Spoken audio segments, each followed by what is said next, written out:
मेरे प्यारे बच्चों, अगर आप भी हो क्लास 10th में और इस बार देने वाले हो 20 फरवरी को अपना सामाजिक विज्ञान का पेपर, तो भाई देखो सामाजिक विज्ञान का जो पेपर है पूरा का पूरा पेपर मेरे प्यारे बच्चों वायरल हो गया है।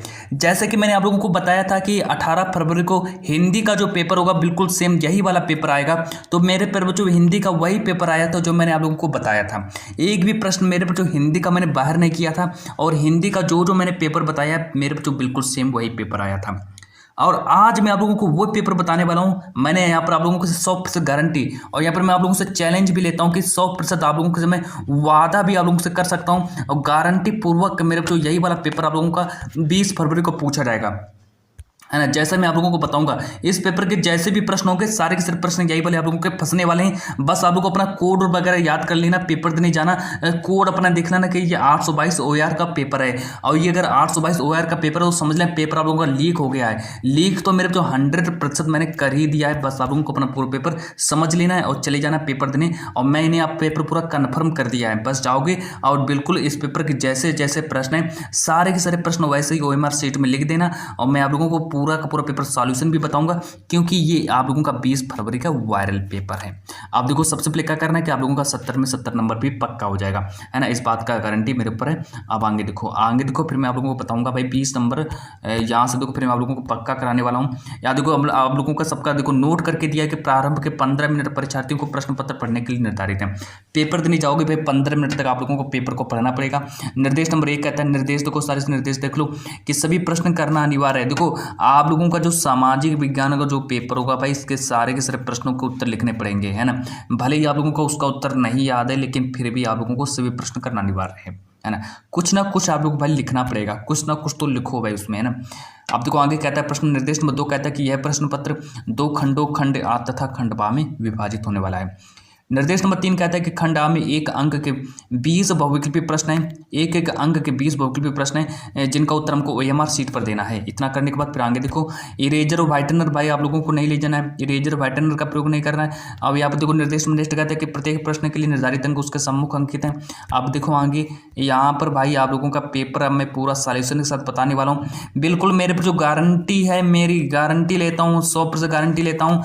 पेपर देने जाओगे 100% मेरे जो यही वाले प्रश्न जो कि यहाँ पर आप लोगों को देखने को मिल रहे हैं बिल्कुल सेम 20 फरवरी को जब आप लोग अपने एग्जाम सेंटर की सीट पर बैठोगे सारे सारे प्रश्न आप लोगों को यही वाले नजर आएंगे जो मैं आप लोगों को यहाँ पर देने वाला हूँ प्रश्न, है ना भाई। कंफर्म वाला पेपर है। जैसे मैंने आप लोगों को हिंदी वाला पूरा पेपर लीक कर दिया ना, आप लोगों का मैं सामाजिक विज्ञान का भी पेपर लीक करने वाला हूँ। इस बात को याद रख लो। यहाँ से आप लोगों का खंड आप बहुविकल्पी प्रश्न स्टार्ट हो जाता है भाई। 20 नंबर आप लोग का पक्का होने वाला है और सारे 20 नंबर अभी पक्के कर लो, फिर 50 नंबर का आप लोगों का यहाँ पर पूरा पेपर भाई समझ लो। तो पूरा पेपर भाई सॉल्यूशन के साथ बताऊंगा, इतना याद रखना, है ना। लीक हो गया पेपर भाई, इतना याद रख लो, है ना। अब देखो आगे वायरल है पेपर भाई। 5 मिनट पहले पेपर नहीं जाना, 5 मिनट पहले पूरा पेपर देख लेना है। अब देखो यहाँ से आप लोगों का देखो पहला प्रश्न देखो कहता है कि बिस्मार्क ने किस नीति द्वारा जर्मनी के एकीकरण में सफलता पाई। तो जो बिस्मार्क जो था उसने किस नीति का प्रयोग किया था जिसके कारण उसको सफलता मिल गई। लगा देना मेरे पर जो बी वाला गोला भर देना, OMR शीट में बी वाला ऑप्शन सही कर देना, 1 नंबर आप लोगों को मिल जाएगा। प्रश्न नंबर 2 कहता है कि ऑटो वन बिस्मार्क का संबंध किस देश से था। प्रश्न नंबर 2 कहता है कि जो ऑटो वन बिस्मार्क जो था इसका संबंध किस देश से था।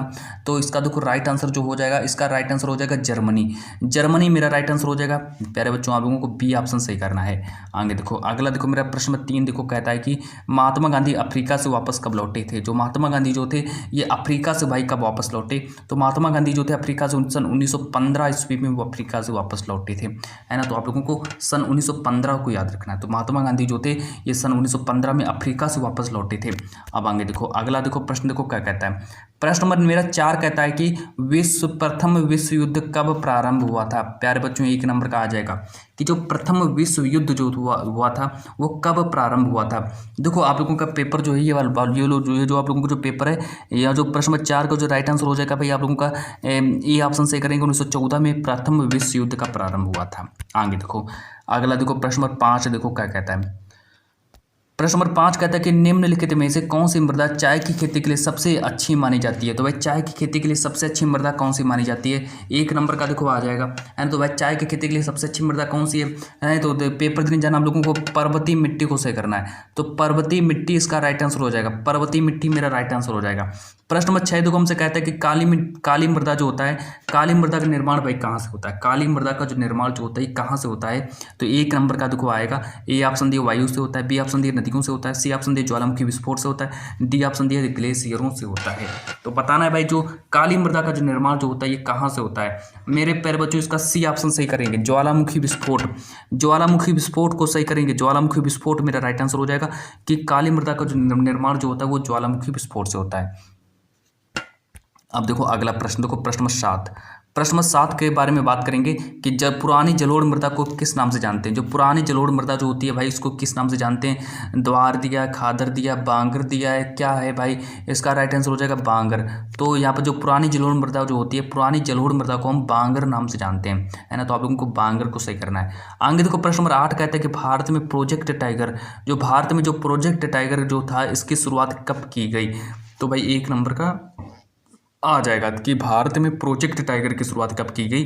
तो भाई एक नंबर का पेपर में प्रश्न आने वाला है, तो इसका राइट आंसर हो जाएगा सन 1973, वर्ष 1973 में भारत में प्रोजेक्ट टाइगर की शुरुआत हुई थी। इतना आप लोगों को याद रखना है, पेपर देने जाना 1973 को ही सही करना है ना। आप देखो आगे, आगे देखो प्रश्न नंबर 9 कहता है, प्रश्न नंबर 9 कहता है कि भारत में आजीविका का प्रमुख स्रोत क्या है। भाई भारत में आजीविका का प्रमुख स्रोत क्या है, एक नंबर का पेपर में प्रश्न आ जाएगा। इसका राइट आंसर हो जाएगा कृषि, कृषि मेरा राइट आंसर हो जाएगा भाई, कृषि को सही करेंगे। अब आगे देखो अगला प्रश्न नंबर 10 को देखेंगे। प्रश्न नंबर 10 कहता है कि निम्न में से कौन सी रेशेदार फसल है। एक नंबर का पेपर में आने वाला प्रश्न है कि भाई रेशेदार फसल कौन सी हो जाएगी, एक नंबर का आएगा। कपास दिया है, जूट दिया है, प्राकृतिक रेशम दिया है, ये सभी। देखो अगर हम बात करें कि भाई रेशेदार फसल कौन सी हो जाएगी, देखो ये सभी मेरा राइट आंसर हो जाएगा। कपास मेरी रेशेदार फसल होती है ना, तो भाई कपास जो होती है मेरी रेशेदार फसल होती है। अब आगे देखो, आगे दिया जूट, ये भी मेरी रेशेदार फसल है, प्राकृतिक रेशम ये भी मेरी रेशेदार फसल है, तो इसीलिए हम ये सभी को सही करेंगे। आगे देखो प्रश्न 11, प्रश्न 11 कहता है भाई, प्रश्न 11 देखो क्या कहता है कि निम्नलिखित में से कौन सी फसल मोटे अनाज के अंतर्गत सम्मिलित की जाती है। हमें भाई उस फसल का नाम बताना है जो कि मोटे अनाज के अंतर्गत सम्मिलित की जाती है। तो भाई उस फसल का नाम बता दो जो फसल मोटे अनाज के अंतर्गत सम्मिलित की जाती है। एक नंबर का भाई पेपर में आने वाला प्रश्न है। ए ऑप्शन दिया चना, बी ऑप्शन दिया मूंगफली, सी ऑप्शन दिया ज्वार, डी ऑप्शन दिया चाय। बताना भाई सी ऑप्शन सही करना है, इसका ज्वार मेरा राइट आंसर हो जाएगा, ज्वार को सही करेंगे। अब आगे देखो प्रश्न नंबर जो मेरा 12 है, प्रश्न नंबर 12 कहते हैं कि निम्नलिखित में से कौन सा जूट उत्पादक राज्य है। बताना है भाई जूट उत्पादक राज्य कौन सा हो जाएगा, एक नंबर का आएगा पेपर में, है ना, कि भाई जूट उत्पादक राज्य कौन सा हो जाएगा। मेरे प्यारे बच्चों इसका राइट आंसर कर देना। देखो जूट उत्पादक राज्य जो होता है प्रश्न नंबर 12 का जो राइट आंसर हो जाएगा यहाँ पर पश्चिम बंगाल, यानी कि ए ऑप्शन इसका सही हो जाएगा, पश्चिम बंगाल जो है जूट उत्पादक राज्य हो जाएगा। अब आगे देखो अगला देखो प्रश्न नंबर 13, प्रश्न नंबर 13 कहता है कि निम्नलिखित में से किस प्रदेश में सर्वाधिक गेहूं पैदा होता है। तो भाई बताने कि किस प्रदेश में सर्वाधिक गेहूं पैदा होता है, तो इसके बारे में हमको बताना है कि किस प्रदेश में सर्वाधिक गेहूं पैदा होता है। ए ऑप्शन दिया पंजाब, बी ऑप्शन दिया बिहार, सी ऑप्शन दिया राजस्थान, डी ऑप्शन दिया उत्तर प्रदेश। तो भाई ये मेरा देखो 4 ऑप्शन दिए गए हैं कि डी ऑप्शन दिया मेरा उत्तर प्रदेश। को बताएं किस प्रदेश में सर्वाधिक गेहूं पैदा होता है, तो लगा देना मेरे पर बच्चों डी ऑप्शन सही कर देना, उत्तर प्रदेश मेरा राइट आंसर हो जाएगा। अब आगे देखो प्रश्न नंबर 14 देखो कहता है कि झरिया प्रसिद्ध है। झरिया जो है किस लिए प्रसिद्ध है, तो भाई एक नंबर का पेपर में ये प्रश्न आ जाएगा कि झरिया जो किस लिए प्रसिद्ध है। प्रश्न नंबर 14 देखो, प्रश्न नंबर 14 का जो राइट आंसर हो जाएगा, प्रश्न नंबर 14 का राइट आंसर हो जाएगा कोयले के लिए। तो झरिया जो मेरा कोयला के लिए प्रसिद्ध है, तो आप लोगों को ए ऑप्शन को सही करना है ना, तो ए ऑप्शन मेरा सही हो जाएगा। और इसके बाद चलिए भाई फिर हम आगे देखो बात करेंगे जो मेरा अगला देखो प्रश्न नंबर जो मेरा 15। चलिए भाई प्रश्न नंबर 15 को देखेंगे कि कोलार जो है किससे संबंधित है। कोलार किससे संबंधित है भाई, एक नंबर का आ जाएगा कि कोलार किससे संबंधित है। भाई लगा देना सोना से संबंधित है, कोलार जो है भाई सोना से संबंधित है। आगे देखो प्रश्न नंबर 16, प्रश्न नंबर 16 को देखेंगे भाई। प्रश्न नंबर 16 देखो क्या कहता है, प्रश्न नंबर 16 कहता है कि लोकतंत्र में संपूर्ण राजनीतिक शक्ति का मूल स्रोत क्या होता है। जो लोकतंत्र जो होता है, लोकतंत्र में संपूर्ण जो राजनीतिक शक्ति का जो मूल स्रोत जो होता है वो भाई क्या होता है, इसके बारे में बताना है कि लोकतंत्र में संपूर्ण राजनीतिक शक्ति का मूल स्रोत क्या होता है। ए ऑप्शन दिया जनता, बी ऑप्शन दिया राजनीतिक प्रभु सत्ताधारी, सी ऑप्शन दिया संसद, डी ऑप्शन दिया इनमें से कोई नहीं। तो प्रश्न नंबर 16 का राइट आंसर हो जाएगा जनता को सही करना है, जनता मेरा राइट आंसर हो जाएगा, जनता को राइट आंसर करेंगे। आगे देखो अगला देखो प्रश्न नंबर 17, प्रश्न नंबर 17 कहता है कि लोकतंत्र में सबसे महत्वपूर्ण संस्था कौन सी है। लोकतंत्र में सबसे महत्वपूर्ण संस्था कौन सी है। तो भाई 1 नंबर का पेपर में ये प्रश्न आ जाएगा। तो बताना है भाई प्रश्न नंबर 17 का राइट आंसर क्या हो जाएगा। राजनीतिक दल मेरा राइट आंसर हो जाएगा। भाई पेपर नहीं जाओगे, बी वाला ऑप्शन ही सही करना है, राजनीतिक दल इसका राइट आंसर हो जाएगा। प्रश्न नंबर 18 कहता है कि मुद्रा का जो निर्गमन है, मुद्रा का निर्गमन किसके द्वारा किया जाता है। प्यारे बच्चों पेपर में 1 नंबर का प्रश्न आ जाएगा कि मुद्रा का जो निर्गमन है ये किसके द्वारा किया जाता है। तो प्रश्न नंबर 18 का देखो राइट आंसर क्या हो जाएगा। तो भाई प्रश्न नंबर 18 का राइट आंसर हो जाएगा आरबीआई। तो मुद्रा का जो निर्गमन है वो आरबीआई द्वारा किया जाता है। तो आप लोगों को आरबीआई को ही याद रखना है।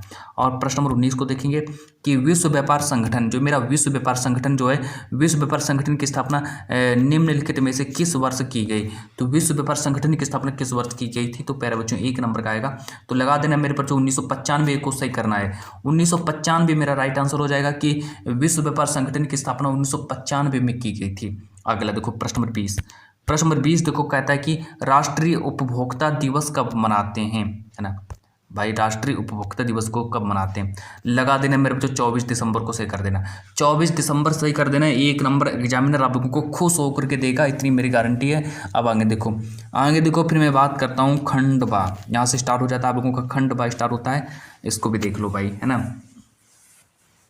खंडवा जो आप लोगों का 50 नंबर का आएगा। और ये आप लोगों का 20 फरवरी का एक वायरल पेपर है, बिल्कुल सेम मेरे पर जो कंफर्म हो गया पेपर आप लोगों का। सबसे पहले देखो यहाँ से स्टार्ट हो जाता है आप लोगों का खंडवा वर्णनात्मक प्रश्न। लघु उत्तरीय प्रश्न आप लोगों के बन जाएंगे यहाँ से। प्रत्येक प्रश्न का उत्तर आप लोगों को कम से कम 80 शब्दों में देना पड़ेगा। यहाँ पर लिखा है प्रश्न नंबर 1 कहता है कि भारतीय अर्थव्यवस्था पर महामंदी के किन्हीं 3 प्रभावों का उल्लेख कीजिए, है ना। 4 नंबर का आ जाएगा। तो 4 नंबर का प्रश्न आएगा और 4 प्रश्न आप लोगों के एग्जाम में पूछे जाएंगे, इस बात को याद रख लो।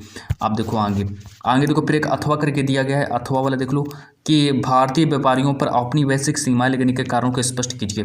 तो भारतीय व्यापारियों पर औपनिवेशिक सीमाएं लगने के कारण को स्पष्ट करना है। तो भाई 2 में से आप लोगों को एक प्रश्न का उत्तर लिखना पड़ेगा, इतना याद रख लो। आगे देखो प्रश्न नंबर 2 कहते हैं कि भारत में भूमि सुधार के 4 उद्देश्यों को बताइए। भाई भारत में जो भूमि सुधार के 4 उद्देश्य बताने हैं, तो भाई 4 नंबर का पेपर में ये प्रश्न आ जाएगा।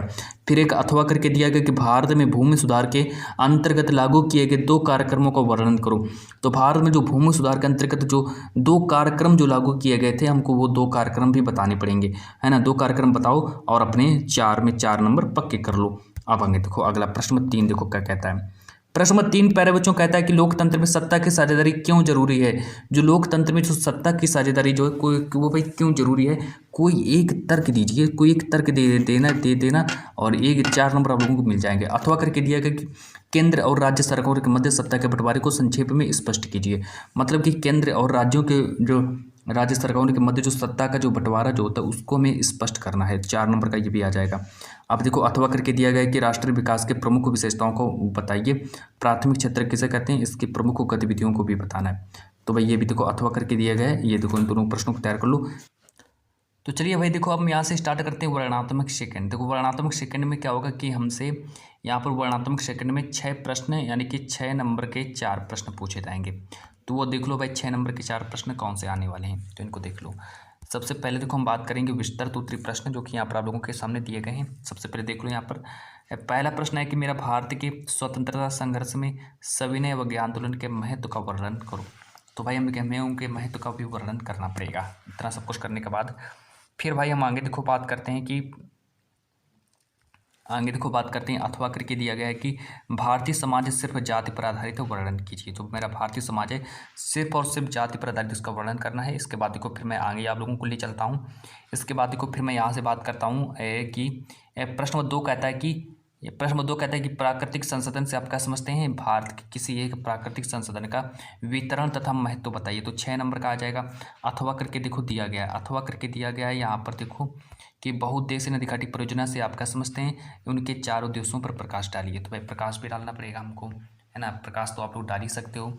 इसके बाद आगे देखो, इसके बाद फिर भाई आगे देख लो। यहाँ पर देखो हमसे पूछा गया है कि प्रश्न 3 देखो, प्रश्न 3 कहता है कि भारत में जल दुर्लभता के लिए उत्तरदायी किन्हीं 4 कारणों का वर्णन कीजिए। तो भाई जो भारत में जल दुर्लभता के लिए उत्तरदायी किन्हीं 4 कारणों का वर्णन करना है। अथवा करके दिया गया है ये भूमि सुधार से आप क्या समझते हैं, भारत में भूमि सुधार के उद्देश्यों तथा 2 कार्यक्रम बताइए।